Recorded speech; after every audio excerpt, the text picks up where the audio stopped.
장인어른관 들어갔으니까 이혼 서류에 도장부터 찍자. 아버지를 땅에 묻고 돌아온 그 잔인한 날 10년 산 남편놈이 상복도 못 벗은 제 가슴팍에 서류 봉투를 집어던지며 한 말입니다. 3일장 내내 코빼기도 안 비추던 시어머니와 시동생까지 대기실 문을 척 걸어 잠그고는 마치 빚쟁이 독촉하듯 저를 둘러싸고 윽박을 지르더군요. 사돈도 갔으니 깔끔하게 갈라서라. 돈 한 푼 줄 것 없으니 맨몸으로 나가라. 기가 막혀서 눈물도 안 나왔습니다. 그런데요, 남편놈이 내민 재산분할 포기각서에 제 재산이 없음이라고 적혀 있는 걸 보는 순간 저도 모르게 입꼬리가 석 올라가며 소름 끼치는 웃음이 터져 나왔습니다. 이 미련하고 악독한 인간들은 꿈에도 몰랐던 겁니다. 자기들이 10년째 목줄 걸린 개처럼 맹신하며 장사하던 그 6층짜리 알짜배기 건물의 진짜 주인이 바로 저라는 걸요. 아버지가 돌아가신 지 3일째 되는 날이었습니다. 장례식장 빈소에는 국화향이 가득했고 저는 3일 동안 그 냄새에 절어 있었죠. 첫째 날 밤 조문객이 줄을 이었어요. 아버지의 사업 동료, 동네 이웃, 먼 친척까지. 저는 상주석에 혼자 앉아 절을 받고 고개를 숙이고 조의금 봉투를 받아 상자에 넣는 걸 수백 번 반복했습니다. 조문객들이 성진은 어디 있느냐고 물을 때마다 저는 회사 일이 바빠서 조금 늦는다고 대답했어요. 처음엔 그 말이 자연스럽게 나왔는데 10번째쯤 같은 말을 반복하니까 혀가 마르더라고요. 핸드폰을 꺼내 성진에게 메시지를 보냈습니다. 아빠 돌아가셨어. 장례식장 와줘. 읽음 표시가 떴어요. 답장은 없었습니다. 새벽 2시 조문객이 끊기고 빈소가 조용해졌을 때 저는 아버지 영정 사진 앞에 혼자 앉아 있었어요. 장례식장 직원이 커피를 가져다 줬는데 저는 그 종이컵을 두 손으로 감싼 채 한참을 마시지 못했습니다. 아버지 사진 속 아버지가 웃고 계셨어요. 그 웃음이 흐릿해질 때까지 눈물이 차올랐다가 조문객 발소리가 들리면 재빨리 눈가를 훔치고 자리에서 일어나는 걸 반복했죠. 둘째 날 아침 다시 메시지를 보냈어요. 내일은 올 수 있어? 이번에도 읽음 표시만 떴습니다. 전화를 걸었지만 받지 않았어요. 둘째 날 저녁 아버지의 오랜 친구분이 조문을 오셨는데 제 옆에 앉으시더니 조심스럽게 물었습니다. 사위는 안 왔어? 저는 입술을 깨물었다가 익숙한 미소를 지었어요. 회사에 급한 일이 있대요. 내일 발인 때는 온다고 했어요. 온다고 한 적 없었습니다. 제가 만들어낸 말이었어요. 그 어르신은 고개를 끄덕이셨지만 눈빛이 좋지 않았습니다. 둘째 날 밤도 혼자 빈소를 지켰어요. 장례식장 간이 침대에 누워 천장을 바라보는데 이 넓은 빈소에 저 혼자라는 게 실감이 났습니다. 아버지가 살아계실 때는 몰랐어요. 아버지가 떠나시니까 이 세상에서 제 편이 아무도 없다는 게 바닥부터 올라오더라고요. 셋째 날 발인 당일 아침이 밝았습니다. 마지막 조문객 몇 명이 들어와 향을 피우고 제 손을 잡아주고 나갔어요. 빈소가 거의 비었을 무렵이었습니다. 입구 쪽에서 구두 소리가 들렸어요. 고개를 돌리니 양복을 빳빳하게 다려 입은 성진이 국화꽃 한 다발을 들고 서 있었습니다. 넥타이 매듭까지 반듯하게 잡아올린 모습이 마치 거래처 미팅에 나가는 사람 같았죠. 3일 동안 한 번도 나타나지 않은 사람의 옷에서 구김 하나 없다는 게 눈에 먼저 들어왔어요. 성진이 영정사진 앞에 서서 고개를 숙였습니다. 그리고 늦게 도착한 조문객 두어 명에게 돌아서며 허리를 깊이 꺾었어요. 장인어른 곁을 제가 못 지켜서 정말 죄송합니다. 회사 일이 도저히 손을 뗄 수가 없어서. 조문객 한 분이 성진의 어깨를 토닥이며 괜찮다고 했어요. 성진은 능숙하게 상주 옆자리에 앉아 조의금 봉투를 받고 두 손으로 조문객의 손을 감싸주며 고개를 숙였습니다. 와주셔서 감사합니다. 장인어른도 좋아하실 겁니다. 저는 그 모습을 옆에서 바라봤어요. 3일 동안 연락도 없던 사람이 5분 만에 효심 깊은 사위 역할을 완벽하게 해내고 있었습니다. 등골이 서늘해졌어요. 이 사람이 원래 이랬나 아니면 원래 이런데 제가 10년간 못 본 건가. 하관을 마치고 장례식장으로 돌아왔을 때는 오후 4시가 넘어 있었어요. 빈소를 정리하는 동안 조문객은 모두 떠났고 유가족 대기실에는 저와 성진만 남아 있었습니다. 그런데 문이 열리더니 시어머니 류명자가 검은 옷을 입고 들어왔어요. 그 뒤로 시동생 오태윤까지. 저는 의아했습니다. 시어머니와 시동생은 3일장 내내 얼굴을 비추지 않았거든요. 조문도 안 오셨으면서 왜 지금 여기에. 성진이 대기실 문을 닫았어요. 딸깍. 잠금장치 걸리는 소리가 이상하게 크게 울렸습니다. 류명자가 제 맞은편에 의자를 끌어당기며 앉았어요. 오태윤은 벽에 등을 기대고 팔짱을 꼈습니다. 세 사람이 저를 둘러싼 형태가 됐어요. 성진이 양복 안주머니에서 검은 서류 봉투 하나를 꺼내 테이블 위에 톡 올려놓았습니다. 지수야, 장인어른 일도 끝났으니까 이것도 정리하자. 저는 봉투를 바라봤어요. 손이 움직이지 않았습니다. 류명자가 다리를 꼬며 입을 열었어요. 지수야, 오래 끌어봐야 서로 피곤해. 이참에 깔끔하게 정리해. 류명자의 목소리는 단호했습니다. 위로의 말은 한마디도 없었어요. 사돈이 돌아가셨는데 처음 하는 말이 이거였습니다. 오태윤이 팔짱을 낀 채 코웃음을 섞어 한숨을 내쉬었어요. 저를 내려다보는 눈빛에 비웃음이 가득했습니다. 형수, 빨리 하고 빨리 끝내. 다들 바쁜 사람들이잖아. 대기실 안에서 제 편은 단 한 명도 없었어요. 아버지 영정 사진이 대기실 한쪽에 세워져 있었는데 아버지의 웃는 얼굴이 이 광경을 다 보고 계신 것 같아서 가슴이 쪼여왔습니다. 저는 봉투를 열었어요. 떨리는 손가락으로 서류를 꺼내 한 장씩 넘겼습니다.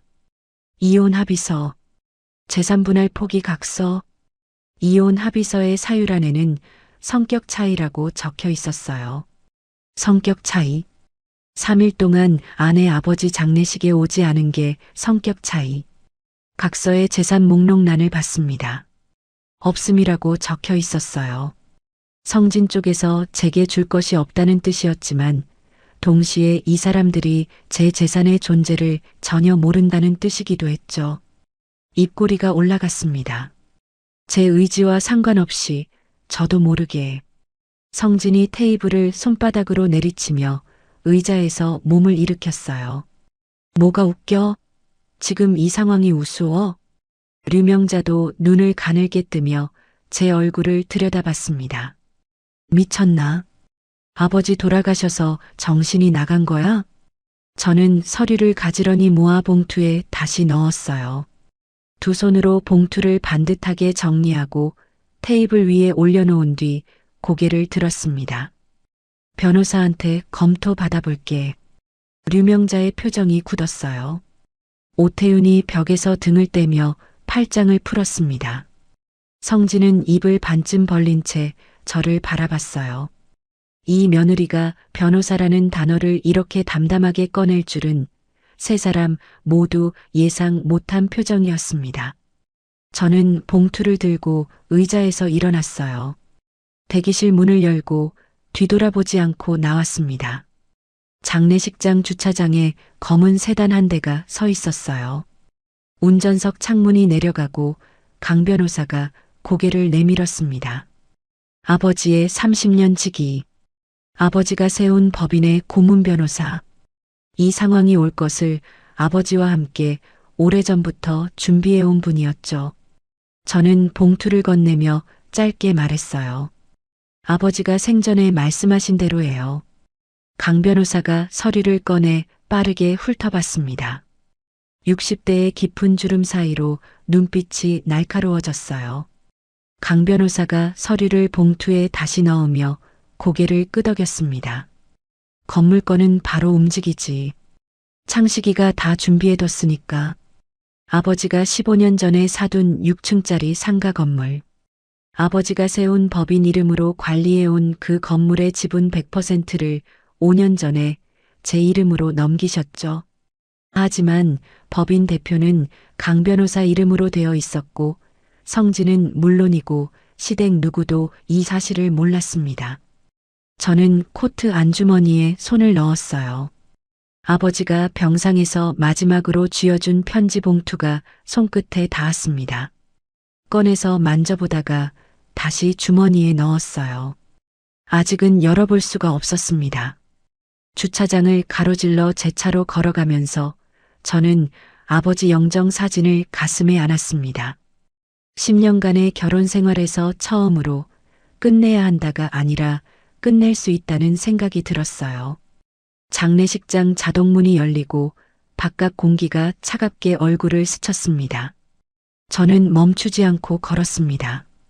발인 다음 날 오전, 저는 아버지가 생전에 운영하던 법인 사무실을 찾아갔습니다. 강 변호사가 테이블 위에 서류들을 펼쳐놓고 기다리고 있었어요. 건물 등기부등본, 법인 정관, 임대차 계약서 묶음까지. 강 변호사가 안경을 고쳤으며 입을 열었습니다. 지수야, 사실 창식이가 건강 나빠지고 나서 나한테 따로 지시한 게 있어. 저는 의자를 당겨 앉으며 강 변호사의 얼굴을 바라봤어요. 이 건물 사겠다고 나선 데가 있었어. 대형 프랜차이즈 본사인데 창식이 생전에 이미 물밑 작업을 해뒀지. 지수가 원하면 언제든 팔 수 있게 해두라고. 아버지가 병상에서도 이런 준비를 하고 계셨다는 게 목 안쪽이 뜨거워졌습니다. 강 변호사가 임대차 계약서 묶음을 펼치며 손가락으로 한 줄씩 짚었어요. 1층 부동산 중개사무소 류명자 명의, 2층 한식당 오태훈 명의, 나머지 층은 외부 세입자들이고. 저는 고개를 끄덕였습니다. 시어머니와 시동생이 이 건물에 들어온 건 제가 결혼한 직후 10년 전이었죠. 강 변호사가 계약서 뒷면을 넘기며 말을 이었습니다. 세입자가 계약 갱신을 요구할 수 있는 기간이 10년인데 이 두 사람은 10년을 다 채웠어. 그러니까 계약 끝나는 날 나가라고 할 수 있는 거야. 강 변호사가 내용 증명 발송 확인서 2장을 테이블 위로 밀었습니다. 그리고 이건 창식이가 돌아가시기 직전에 법인 이름으로 보낸 거야. 계약 끝나면 갱신 안 한다는 통지서. 저는 발송 확인서의 날짜를 봤어요. 아버지가 병원 중환자실에 계시던 때였습니다. 숨 쉬는 것조차 힘들어 하시면서 이걸 준비하셨던 거예요. 가슴이 꽉 막힌 것처럼 숨이 잘 쉬어지지 않았습니다. 강 변호사가 제 어깨를 한번 토닥이고는 자리에서 일어나 커피를 타러 갔어요. 저는 그 사이에 사무실 안을 둘러봤습니다. 아버지가 앉으시던 책상, 아버지가 쓰시던 만년필, 책상 위에 놓인 제 어릴 적 사진. 서랍을 열었을 때 메모지 한 장이 눈에 들어왔어요. 아버지 필체였습니다. 지수에게 이 건물은 내 방패다. 절대 이름을 드러내지 마라. 메모지를 쥔 손이 떨렸습니다. 아버지가 얼마나 오래전부터 시댁을 경계하고 계셨는지 이 한 줄이 전부 말해주고 있었어요. 오후 3시쯤 성진에게서 전화가 왔습니다. 합의서 사인 언제 할 거야? 빨리 좀 해. 저는 창밖을 바라보며 대답했어요. 변호사가 검토하고 있으니까 며칠만 기다려. 뭘 검토해? 줄 것도 받을 것도 없는데. 그래도 절차는 밟아야지. 성진이 혀를 차는 소리가 전화기 너머로 들렸습니다. 전화가 끊긴 뒤 저는 핸드폰을 테이블에 내려놓았어요. 저한테 줄 것도 없다고 빨리 끝내자는 조급함이, 이 이혼이 성진 혼자만의 생각이 아니라 시댁 전체의 계획이었다는 걸 더 분명하게 보여주고 있었습니다. 저녁 친정집에 돌아왔어요. 아버지의 빈 방을 정리하다가 옷장 안쪽에서 봉투 하나를 발견했습니다. 안에는 건물을 넘겨받을 때 만든 감정평가서와 함께 아버지의 메모가 한 장 더 들어 있었어요. 이 건물의 값어치는 시간이 갈수록 오른다. 네가 필요한 순간에 가장 좋은 값을 받아라. 저는 그 자리에 주저앉아 메모를 오래 들여다봤습니다. 밤 강 변호사에게 전화를 걸었어요. 변호사님, 그 프랜차이즈 본사에서 얼마를 제안한 거예요? 강 변호사가 잠깐 뜸을 들이더니 대답했습니다. 아버지가 15년 전에 산 값의 4배야. 숫자를 머릿속으로 계산했습니다. 이혼 후에 새로 시작하기에 충분하고도 남는 금액이었어요. 그날 밤 잠이 오지 않았습니다. 천장을 바라보며 10년을 되짚었어요. 류명자의 사무실 인테리어비를 아버지 법인에서 지원했던 일. 오태윤이 식당 보증금을 아버지가 대준 줄도 모르고 자기 실력이라고 뻐기던 일. 성진이 사업에 실패할 때마다 제 비상금 통장을 가져가던 일. 다음 날 아침 강 변호사에게서 연락이 왔어요. 프랜차이즈 쪽에서 정식으로 매수 제안서를 보내왔어. 건물 전체를 새로 꾸밀 계획이라 세입자 전원이 나간 뒤에 사겠다는 조건이야. 저는 창밖으로 쏟아지는 아침 햇살을 바라보며 대답했습니다. 진행해 주세요. 이혼도 시작할 준비됐어요. 강 변호사에게 매각과 이혼을 동시에 맡긴 다음 주, 저는 강 변호사 사무실에서 프랜차이즈 본사법무팀과 마주 앉았습니다. 가계약서에 도장을 찍는 제 손은 의외로 담담했어요. 잔금은 세입자들이 모두 나간 뒤 3개월 뒤에 치르기로 했습니다. 계약금 입금 확인 문자가 울렸을 때 저는 핸드폰 화면을 한참 들여다봤어요. 이혼 서류와 매매 가계약서 사본을 나란히 놓고 보니 10년의 끝과 새로운 시작이 종이 2장 사이에 있었습니다. 같은 주 목요일 저는 성진과 함께 가정법원에 갔어요. 법원 로비에서 만난 성진은 평소처럼 핸드폰만 들여다보고 있었습니다. 접수 창구에서 협의 이혼 신청서를 받아 작성하는 동안 성진이 볼펜을 돌리며 말했어요. 빨리 끝내자. 나 오후에 미팅 있어. 저는 대답 없이 서명란에 이름을 적었습니다. 성진도 휘갈겨 사인을 했어요. 법원 직원이 서류를 받아들며 안내했습니다. 자녀가 없으시니까 숙려기간 1개월입니다. 한 달 뒤에 2분 다시 출석하셔서 이혼 의사 확인받으시면 돼요. 법원을 나서는 길이었습니다. 성진이 주차장으로 걸으며 제 옆에서 말했어요. 재산분할 각서도 빨리 처리해. 뭘 그렇게 질질 끌어. 저는 걸음을 멈추지 않고 대답했습니다. 강 변호사님 통해서 따로 처리할게. 어차피 내 쪽에서 나한테 줄 것도 없고 내 쪽 재산도 결혼 전에 만든 거니까 나눌 게 없잖아. 성진의 발걸음이 살짝 느려졌어요. 제 얼굴을 힐끗 보더니 입꼬리가 미세하게 올라갔습니다. 안심하는 표정이었어요. 이 사람은 제가 가진 게 아무것도 없다고 확신하고 있었습니다. 성진의 차가 주차장을 빠져나간 뒤 저는 핸드폰을 꺼내 소라에게 전화를 걸었어요. 소라야, 나 이혼 절차 시작했어. 전화기 너머로 소라가 한참 아무 말도 하지 않았습니다. 5초, 10초. 그리고 소라가 코를 훌쩍이며 말했어요. 네가 그렇게 결정한 거면 나는 무조건 내 편이야. 당분간 우리 집 빈방 써. 알겠지?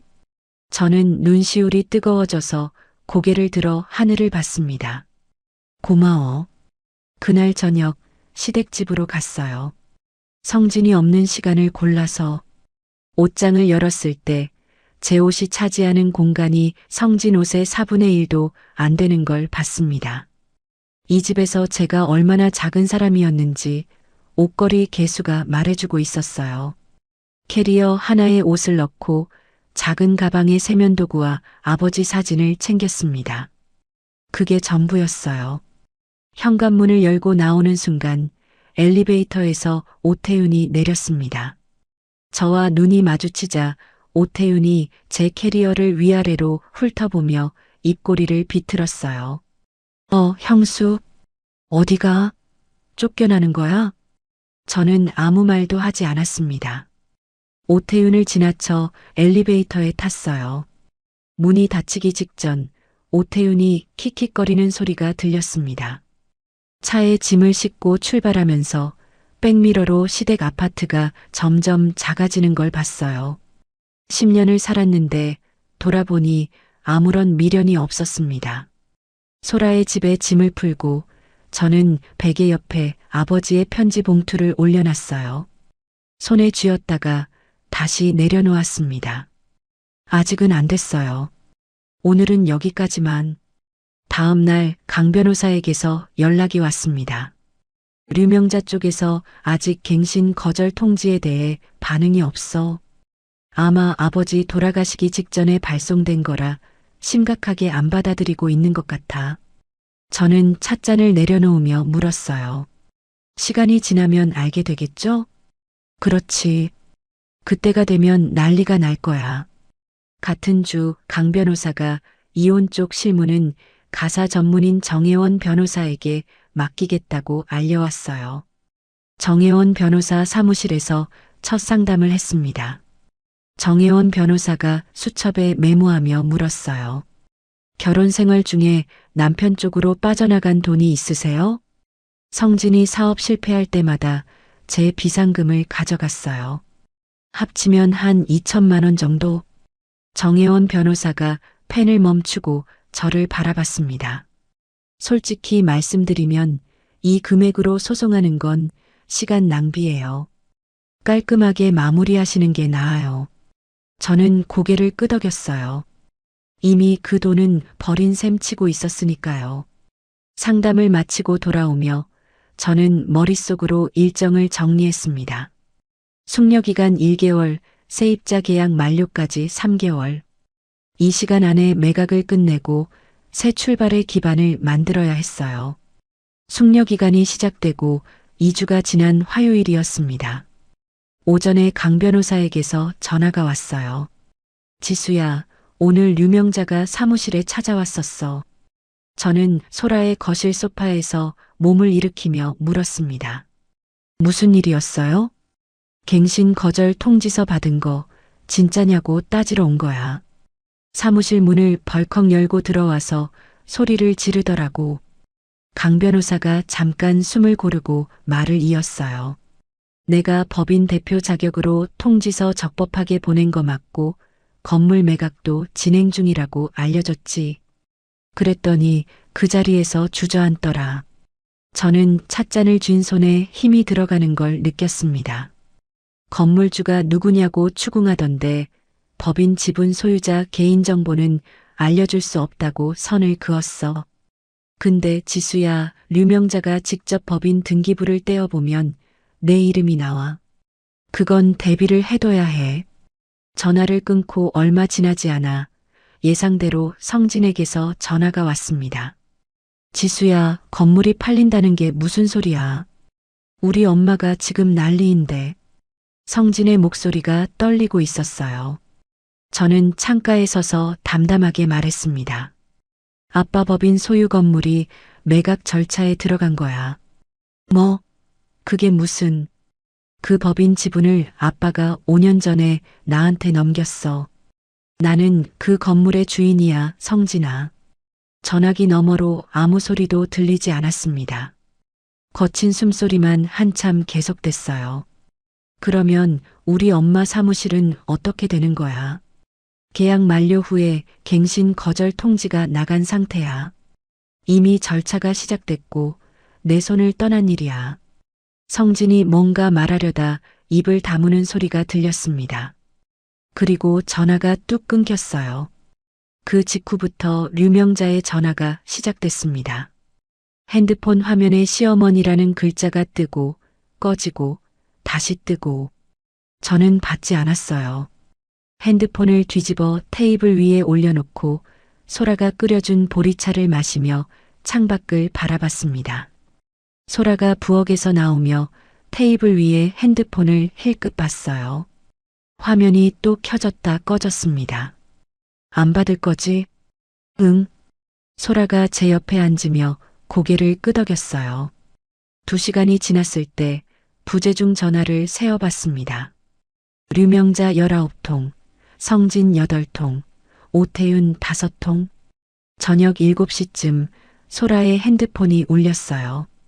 경비실에서 온 전화였습니다. 소라가 전화를 받더니 얼굴이 굳었어요. 지수야, 시어머니가 밑에 와 있대. 성진 차 타고. 심장이 빨라졌습니다. 소라가 현관문 잠금 장치를 한 번 더 확인하며 단호하게 말했어요. 문 절대 안 열어. 알겠지? 저는 고개를 끄덕였습니다. 잠시 뒤 인터폰이 울렸어요. 화면에 류명자의 얼굴이 비쳤습니다.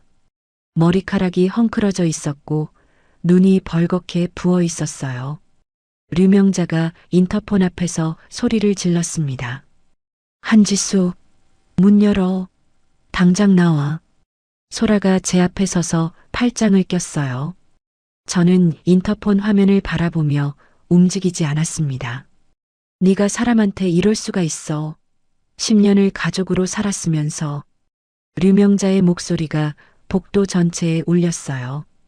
초인종을 연거푸 누르는 소리, 문을 두드리는 소리가 이어졌습니다. 지수야, 제발 나와서 얘기 좀 하자. 1시간이 넘도록 계속됐습니다. 저는 소파에 앉아 무릎 위에 손을 모으고 있었어요. 손가락 끝이 차가웠습니다.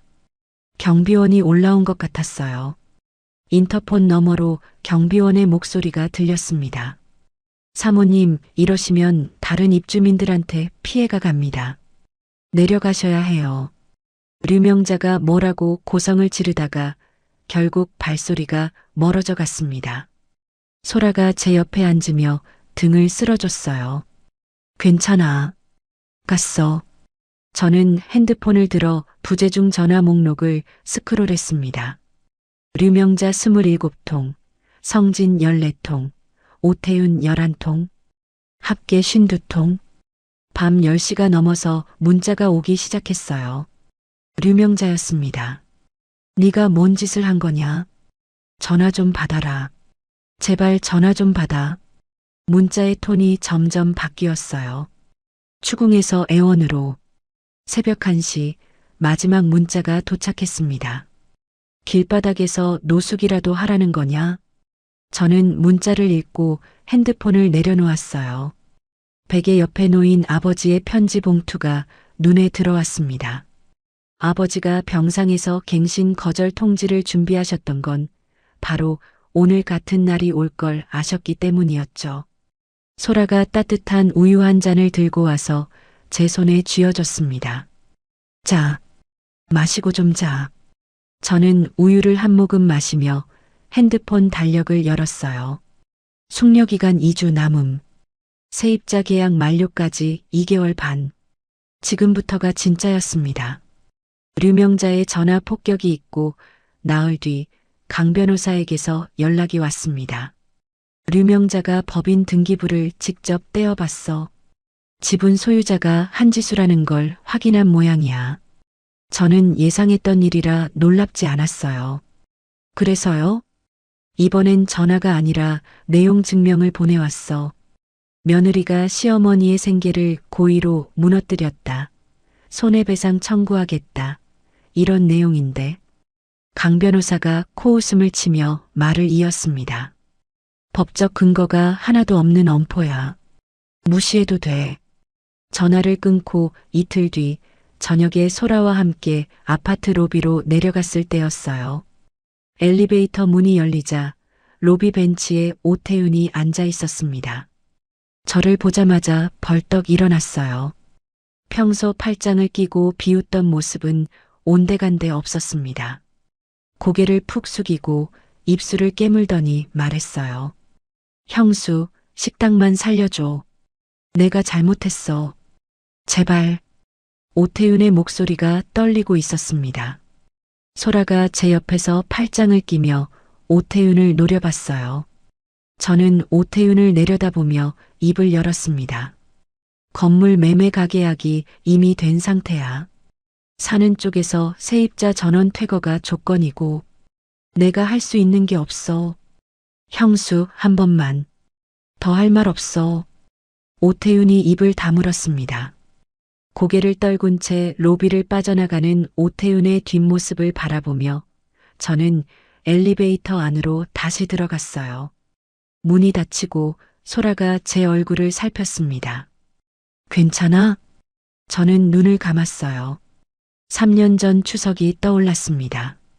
시댁 거실에서 오태윤이 맥주캔을 따며 던진 말. 형수네 친정은 해준 것도 없으면서 밥값이나 하라고. 그때 삼킨 모욕이 목구멍에서 다시 올라오는 것 같았어요. 괜찮아. 숙려기간 1개월이 끝나는 날 저는 가정법원에 다시 갔습니다. 성진이 법원 로비에 서 있었어요. 양복 대신 후줄근한 잠바를 입고 있었고 면도도 제대로 안 한 얼굴이었습니다. 한 달 전 법원에 왔을 때와는 완전히 다른 사람 같았어요. 판사 앞에 나란히 앉았습니다. 판사가 물었어요. 두 분 모두 이혼 의사에 변함이 없으십니까? 네. 저는 바로 대답했습니다. 성진은 한 박자 늦게 작은 목소리로 대답했어요. 네. 정혜원 변호사가 준비한 재산분할 합의서에 양쪽이 서명했습니다. 서로 청구할 재산 없음.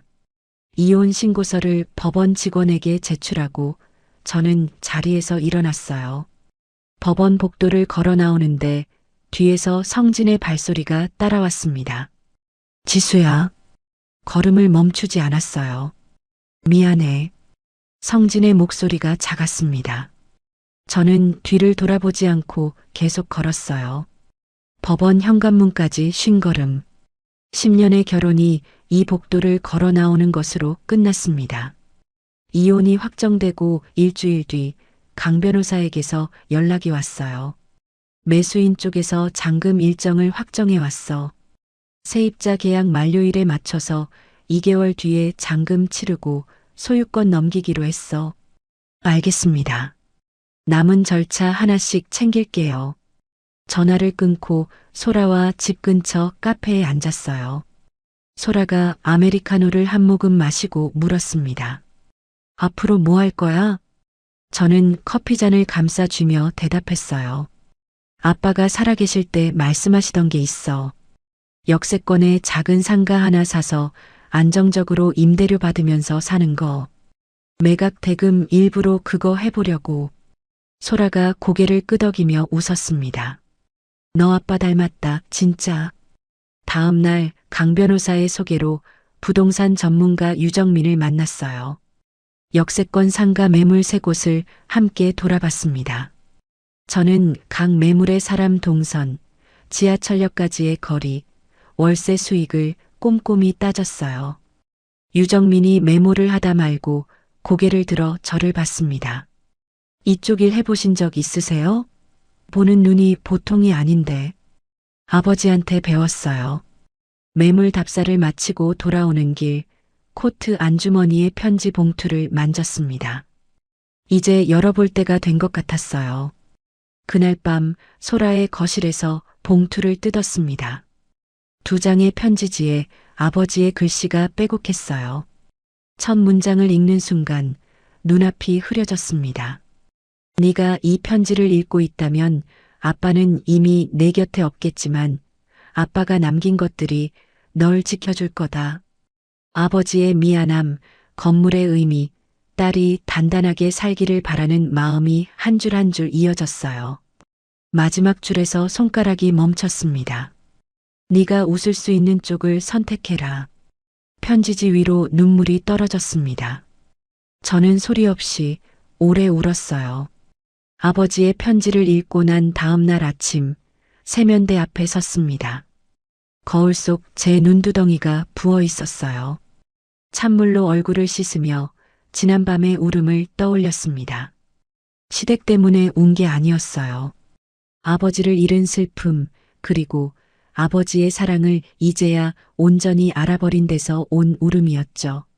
수건으로 얼굴을 닦고 편지를 지갑 안쪽에 접어 넣었습니다.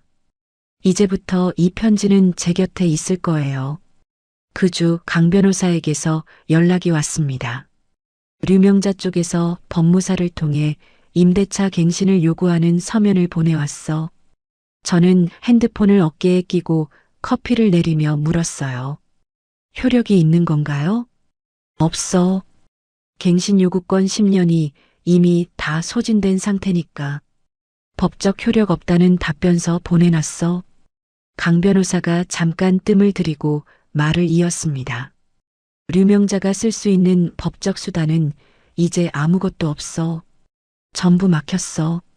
전화를 끊고 저는 창밖을 바라봤어요. 류명자가 10년간 제 위에 군림하면서 한 번도 생각해 보지 않았을 거예요.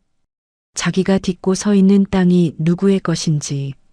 같은 주 수요일 오후 성진에게서 문자가 왔습니다. 한참 동안 오지 않던 연락이었어요. 지수야, 한 번만 만나서 이야기하자. 내가 잘못했다. 한 달 전까지만 해도 빨리 사인하라고 재촉하던 사람이었습니다. 저는 문자를 읽고 핸드폰을 내려놓았어요. 소라가 부엌에서 나오다가 제 표정을 보고 물었습니다. 뭔데? 저는 핸드폰 화면을 소라에게 보여줬어요. 소라가 문자를 읽더니 콧바람을 내쉬며 말했습니다. 건물 팔리니까 태도가 달라졌네. 저는 답장을 보내지 않았습니다. 그날 저녁 8시쯤이었어요. 인터폰이 울렸습니다. 소라가 화면을 확인하더니 저를 돌아봤어요. 성진이야. 화면 속 성진의 얼굴이 보였습니다. 한 달 전 법원에서 봤을 때보다 더 수척해져 있었어요. 성진이 인터폰 카메라를 바라보며 말했습니다. 지수야, 나야. 잠깐만 나와서 얘기 좀 하자. 저는 인터폰 앞에 서서 버튼을 눌렀어요. 할 말 있으면 거기서 해. 이렇게 말고 얼굴 보고 하고 싶어. 제발. 성진의 목소리가 갈라졌습니다. 다 내가 잘못했어. 이혼 취소하자. 내가 달라질게. 저는 인터폰 버튼에 손가락을 올린 채 잠깐 눈을 감았어요. 그리고 입을 열었습니다. 이혼은 이미 확정된 거야. 취소할 수 있는 절차가 아니야, 성진아. 지수야, 그러지 마. 10년인데. 10년을 같이 살았잖아. 그 10년 동안 네가 나한테 뭘 했는지는 생각 안 나? 인터폰 너머로 성진이 이마를 문에 기대는 소리가 들렸어요. 잘못했어. 진짜 잘못했어. 돌아가. 저는 인터폰을 끄고 뒤로 물러섰습니다. 소라가 거실 소파에 앉아 제 얼굴을 지켜보고 있었어요. 아무 말도 하지 않고 그냥 제 옆에 자리를 만들어줬습니다. 30분쯤 지나서 인터폰이 조용해졌어요. 저는 거실 창가로 걸어가 커튼 사이로 아래를 내려다봤습니다. 주차장에 성진의 차가 보였어요. 운전석에 앉은 성진이 핸들에 이마를 대고 있었습니다. 한참을 그러고 있다가 차가 천천히 빠져나갔어요. 한때 저 사람을 사랑했었죠. 그 기억이 아주 잠깐 스치고 사라졌습니다. 다음 주 세입자 계약 만료일이 됐어요. 강 변호사에게서 전화가 왔습니다. 류명자, 오태윤 둘 다 자진 퇴거를 안 했어. 매수인 쪽 법무팀이 명도 소송을 접수했어. 결과는 뻔하죠? 당연하지. 갱신 요구권 소진된 만료 계약이니까 판결은 명백해. 다만 절차가 2, 3개월 걸릴 수 있어. 같은 주 강 변호사가 다시 전화를 줬어요. 오태윤이 먼저 항복했어. 식당 집기 빼기 시작했대. 시어머니는요? 끝까지 버틴대. 사무실 문 잠그고 안 나온다고 해. 저는 고개를 끄덕이며 전화를 끊었습니다. 유명자다웠어요. 끝까지 놓지 않는 게 그 사람의 방식이니까. 같은 시기 저는 유정민과 함께 매물을 최종 결정했습니다. 지하철역에서 걸어서 2분 거리의 소형 상가. 유동 인구도 많고 월세 수익도 안정적인 곳이었어요. 가계약서에 사인을 하고 저는 강 변호사에게 전화를 걸었습니다. 변호사님, 이번에는 제 이름으로 등기 올릴 거예요. 강 변호사가 전화기 너머로 잠깐 웃었어요. 그래, 이제 숨길 이유가 없지. 아버지가 이름을 숨기라고 하셨던 시절은 끝났습니다. 이제는 제 이름으로 당당하게. 가계약을 마치고 돌아오는 길에 류명자에게서 전화가 왔어요. 이번에는 받았습니다. 여보세요. 류명자의 울먹이는 목소리가 들렸어요. 지수야, 이러면 우리 가족이 다 길바닥에 나앉아. 사람이 어떻게 이럴 수 있어. 저는 걸음을 멈추지 않고 대답했습니다. 어머니. 응, 말해. 발인날 장례식장에서 이혼 서류 던진 쪽이 어디였는지 기억하세요? 전화기 너머로 류명자의 숨소리가 멈췄습니다. 아버지 하관하고 온 그 자리에서 유가족 대기실에서 어머니가 뭐라고 하셨는지 기억나세요? 오래 끌어봐야 피곤하니까 깔끔하게 정리하라고 하셨잖아요. 류명자가 아무 말도 하지 못했어요. 깔끔하게 정리하는 거예요, 어머니. 어머니가 원하신 대로. 저는 전화를 끊었습니다. 걸음을 옮기며 지갑에서 아버지의 편지를 꺼냈어요. 접힌 편지지를 펼쳐 마지막 문장을 읽었습니다. 네가 웃을 수 있는 쪽을 선택해라. 편지를 다시 접어 지갑에 넣으며 저는 고개를 들었어요. 저녁 하늘이 주황빛으로 물들어 있었습니다. 이용과 매각이라는 긴 터널 속에서 오늘 처음으로 출구의 빛이 보이는 것 같았어요. 명도 소송이 접수되고 한 달이 지난 어느 오후 강 변호사에게서 전화가 왔습니다. 판결 나왔어. 류명자한테 명도 기한 1개월 선고됐어. 저는 원룸 창가에 서서 전화를 받고 있었어요. 소라의 집을 나와 새 상가 근처에 방을 구한 지 열흘째 되는 날이었습니다. 오태윤은 이미 다 뺐지. 류명자만 끝까지 버티다가 결국 판결문 받아들고 열쇠 반납했대. 강 변호사의 목소리에 안도가 묻어 있었어요. 수고 많으셨습니다, 변호사님. 수고는 창식이가 다 해놓은 거지. 전화를 끊고 저는 창가에 올려둔 아버지 사진을 바라봤습니다. 아버지가 15년간 지켜온 건물이었어요. 그 건물이 이제 새 주인에게 넘어가는 거죠. 류명자의 퇴거가 완료되면서 매수인 쪽 잔금 일정이 확정됐습니다. 강 변호사 사무실에서 최종 서류에 도장을 찍고 잔금이 입금되고 소유권 이전 등기가 완료됐어요. 통장을 열어 입금 내역을 확인했을 때 저는 한참 동안 숫자만 들여다봤습니다.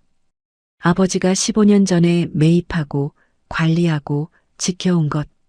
그것이 제 결단 하나로 새 주인에게 넘어갔어요. 무거웠습니다. 동시에 이상하게 숨이 트이는 느낌이었어요. 같은 주 강 변호사가 시댁 쪽 소식을 전해줬습니다. 류명자는 사무실 잃고 나서 몸이 안 좋아져서 병원에 있대. 성진이는 지인 소개로 중소기업 자리 알아보고 있고, 저는 커피잔을 내려놓으며 물었어요. 오태윤은요? 식당 폐업하고 나서 와이프랑 크게 싸웠나 봐. 별거 들어갔대. 저는 고개를 끄덕였습니다. 안타까운 마음이 아예 없지는 않았어요. 하지만 이 사람들이 10년간 기대고 서 있던 기반이 누구의 것이었는지 단 한 번도 생각하지 않았던 사람들이잖아요. 제가 끼어들 자리는 없었습니다. 매각 대금이 확정된 뒤 저는 유정민과 함께 가계약해뒀던 역세권 소형 상가의 본계약을 체결했어요. 등기소에서 제 이름으로 등기를 올렸습니다. 서류에 한지수라는 세 글자가 찍히는 걸 보며 저는 펜을 쥔 손을 한참 내려다봤어요. 유정민이 제 옆에서 서류를 정리하며 말했습니다. 축하드려요. 좋은 물건 고르셨어요. 고마워요. 많이 도와주셨어요. 유정민이 가방을 매며 웃었어요.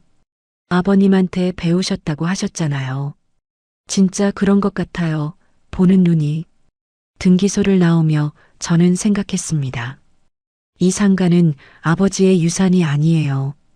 아버지가 남긴 건물을 제가 팔았고 그 돈으로 제가 고르고 제가 판단해서 산 거예요. 제 선택으로 만든 첫 번째 자산. 그 의미가 가슴 안에서 천천히 퍼졌습니다. 상가 인테리어 공사를 시작하면서 저는 소라의 집을 나왔어요. 새 상가에서 걸어서 10분 거리의 원룸. 짐을 풀고 계약서를 테이블 위에 올려놓았을 때 이상한 기분이 들었습니다. 이 방의 모든 게 제 이름이었어요. 계약서에 임차인 이름, 현관 비밀번호, 택배 수령함 번호까지. 누군가의 며느리도 누군가의 아내도 아닌 그냥 한지수. 10년 만에 처음으로 저라는 사람으로만 존재하는 공간이었습니다. 이사 첫날 밤 창가에 아버지 사진을 올려뒀어요. 편지를 꺼내 마지막 문장을 다시 읽었습니다. 네가 웃을 수 있는 쪽을 선택해라. 지금 제가 웃고 있는지 스스로에게 물어봤어요. 거울을 보지 않아도 알 수 있었습니다. 아직 매일 웃지는 못하지만 장례식장에서 지었던 공허한 미소와는 다른 뭔가가 제 얼굴에 있다는 걸. 같은 주 소라가 전화를 걸어왔어요. 지수야, 나 할 말 있어. 뭔데? 내가 알아본 데가 있는데 심리상담센터. 한번 가봐. 저는 잠깐 말이 없었어요. 네가 지금 괜찮은 것처럼 보여도 1년 동안 겪은 게 너무 많잖아. 아버지 돌아가시고 이혼하고 건물 팔고. 전문가한테 한번 이야기해봐. 소라의 목소리가 조심스러웠지만 단호했습니다. 알겠어. 가볼게. 상담센터에서 전문 상담사를 만났어요. 상담사가 편한 자세로 앉으라고 하고 천천히 이야기해 보라고 했습니다. 저는 처음부터 말하기 시작했어요. 아버지의 간암 판정, 2달간의 병원 생활, 장례식장에서 받은 이혼 서류, 건물의 비밀, 매각, 시댁의 전화 폭격, 류명자의 새벽 문자, 성진의 사정, 법원 복도의 쉰걸음. 말하는 동안 제 목소리가 여러 번 갈라졌어요. 눌러놓았던 것들이 한꺼번에 쏟아져 나왔습니다. 상담사가 건넨 휴지를 몇 장이나 썼는지 모르겠어요. 상담을 마치고 나오는 길에 문득 아버지가 병원 창가에 놓아두시던 화분이 떠올랐습니다. 작은 다육식물이었어요. 물을 자주 안 줘도 되니까 좋다고 아버지가 웃으시면서 잎을 만지시던 모습. 꽃집에 들러 같은 종류의 다육식물 화분을 하나 샀어요. 원룸 창가 아버지 사진 옆에 올려뒀습니다. 이게 새 집에 들인 첫 번째 물건이었어요. 필요해서 산 게 아니라 원해서 산 거. 그 차이가 이상하게 크게 느껴졌습니다. 밤, 이를 닫고 나와 거울 앞에 섰어요. 거울 속 제 얼굴을 오래 들여다봤습니다. 매일 웃는 얼굴은 아니었어요. 하지만 무언가를 짓고 있는 사람의 표정이 거기 있었습니다. 뭔가를 잃은 사람이 아니라 뭔가를 만들어가고 있는 사람. 그것만으로 충분했어요. 저는 불을 끄고 이불을 덮었습니다. 첫 심리 상담 이후 넉 달이 흘렀습니다. 아버지 발인으로부터 꼬박 1년이 되는 즈음이었어요. 역세권 상가의 인테리어가 끝나고 3개 호실 모두 세입자가 확정됐습니다. 첫 달 임대료가 통장에 찍힌 날 저는 핸드폰 화면을 한참 들여다봤어요. 제가 고른 건물에서 제가 들인 세입자에게서 제 통장으로 들어온 돈. 아버지가 만들어준 방패가 아니라 제 손으로 세운 기반이었습니다. 유정민에게서 전화가 왔어요. 한 사장님, 첫 달 임대료 확인하셨죠? 네, 방금 봤어요. 이 수익률이면 2년 안에 두 번째 매물도 노릴 수 있어요. 좋은 거 나오면 바로 연락드릴게요. 고마워요, 유정민 씨. 전화를 끊고 저는 창가에 놓인 다육식물 화분에 물을 줬습니다. 아버지 사진 속 아버지가 웃고 계셨어요. 병원에서 찍은 사진이 아니라 제가 대학교 졸업할 때 찍은 사진이었습니다. 아버지 얼굴에 주름이 깊었지만 눈이 반달처럼 휘어져 있었죠. 그 주 목요일 우편함에 손으로 쓴 편지가 한 통 와 있었어요. 보낸 사람 이름을 보고 걸음을 멈췄습니다. 오태윤. 원룸에 올라와 봉투를 뜯었어요. 편지지 2장에 삐뚤빼뚤한 글씨가 빼곡했습니다. 형수, 아니 지수 씨에게. 첫 줄부터 호칭이 달라져 있었어요. 저는 소파에 앉아 한 줄씩 읽어 내려갔습니다. 오태윤은 자기가 그동안 저에게 했던 말들을 하나하나 적어놨어요. 추석에 밥값이나 하라고 했던 것, 시댁 모임에서 형수 친정 무시하며 웃었던 것, 제가 짐 싸고 나가는 날 쫓겨나냐고 비아냥거렸던 것, 하나도 빠뜨리지 않고 다 적혀 있었습니다. 마지막 부분에 이렇게 쓰여 있었어요. 식당이 문을 닫고 나서야 알았습니다. 저는 단 한 번도 제 힘으로 선 적이 없었습니다. 아버님이 보증금을 대주신 것도 몰랐고, 형수가 그 건물의 주인이라는 것도 몰랐고, 제가 밟고 선 땅이 누구의 것인지 한 번도 생각해 본 적이 없었습니다. 용서해 달라는 말은 못하겠습니다. 다만 제가 잘못했다는 건 꼭 전하고 싶었습니다. 저는 편지를 무릎 위에 내려놓고 한참 천장을 바라봤어요. 이 사람이 변한 건지 아니면 상황이 변하니까 말이 달라진 건지 솔직히 완전히 믿지는 못했습니다. 하지만 적어도 자기가 뭘 잘못했는지를 알고 있다는 건 느낄 수 있었어요. 다음 날 짧은 답장을 썼습니다. 오태윤 씨 사과는 받겠습니다. 하지만 예전으로 돌아갈 수는 없어요. 각자의 자리에서 잘 사시길 바랍니다. 한지수. 편지를 붙이고 돌아오며 생각했어요. 용서하는 것과 다시 가까워지는 건 다른 문제예요. 저는 사과를 받아들였지만 그 사람을 다시 제 삶에 들릴 생각은 없었습니다. 같은 주 강 변호사 사무실에서 법인 설립 등기를 마쳤어요. 아버지의 법인을 이어받는 게 아니라 제 이름으로 새 법인을 만든 거였습니다. 세무사가 서류를 정리해 건네며 말했어요. 축하합니다. 이제 대표님이시네요. 강 변호사가 옆에서 팔짱을 끼고 서류를 내려다보며 웃었습니다. 창식이가 보면 좋아했을 거야. 저는 법인 설립 등기 사본을 들고 한참 들여다봤어요. 대표이사 한지수. 아버지가 만들어준 울타리 안에서 나와 제 발로 걷기 시작한 첫 번째 증거였습니다.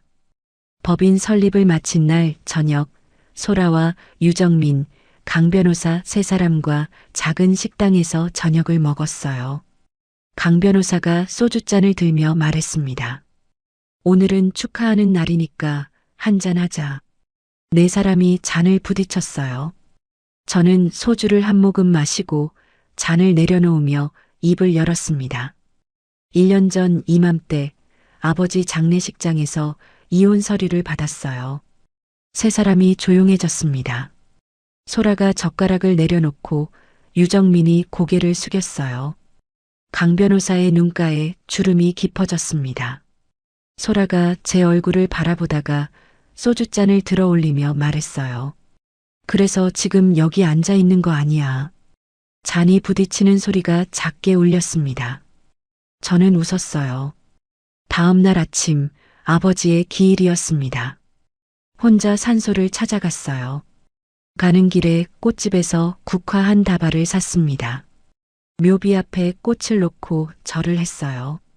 핸드폰에서 상가 오픈 사진을 꺼내 묘비 앞에 세워놓고 법인 설립 등기 사본을 그 옆에 나란히 놓았습니다. 아빠, 딸이 이만큼 왔어요. 바람이 불어 등기 사본 모서리가 펄럭였어요. 저는 돌로 눌러놓고 묘비를 한참 바라봤습니다. 산소를 내려오는 길이었어요.